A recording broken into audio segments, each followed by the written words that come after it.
تعالوا اعرفكم ازاي التيفا هتغير مطبخك بشكل تاني. معانا حوامل بتاعته بتبقى حوامل من البكلايت اللي هي بتبقى ضد الحراره. الازاز بتاعهم بيميز اللي هو بيبقى 8 مللي ضد الصدمات، لو اي حاجه وقعت عليها بتبقى ضد الصدمات. معانا المسطح الكهرباء بتاعهم كمان بيميزهم ان هو بيبقى فيه حوامل قدام وحوامل خلفيه اللي هي بتحمي المسطح نفسه الكهرباء ضد الصدمات. ومعانا الشفاط بتاعهم بتبقى قوه شفط 800 متر مكعب اللي هي بتغطي معانا فعليا 1600 متر مكعب. ده بيبقى اقوى شفاط معانا حاليا.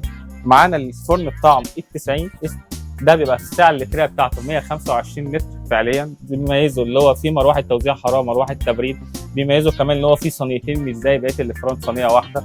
بتبقى السوفت كلوز بتاعه على حاملين مش حامل واحد، اللي هو لو في طفل رزعه جامد ما يتقفلش ويثبت، لازم تكه ثانيه عشان السوفت كلوز يتفاعل معانا. ومعانا كمان الفرن بتاعهم E60 بتبقى السعه اللتريه بتاعته 82 لتر. بيميزه كمان بماده الكتالايت على 3 جوانب بالتنظيف الذاتي اللي هي ما تخليكيش تتعبي اللي انت تنضفيها كمان في الدهون. بيبقى سوفت كلوز ايزي كلين 3 طبقات ضد الحراره سوفت كلوز معانا. وكمان شركه تيفا بتميزنا اللي هي معاها ضمان 10 سنين، 5 سنين اولا بتكلفه الشركه و5 سنين الثانيه بتكلفه حضرتك بس بتكلفه اضافيه. ومعانا كمان بتميزنا 6 شهور من الشركه ضمان، لو المنتج نفسه خدته وما عجبكش انت ممكن ترجعه للشركه والشركه تبدلك باي منتج ثاني حضرتك حابه. وكمان معانا ضمان ضد الكسر في اي منتج ازاز مع شركه تيفا. ما تنسوش اي جهاز نفسك فيه هتلاقيه بشرف دي جي.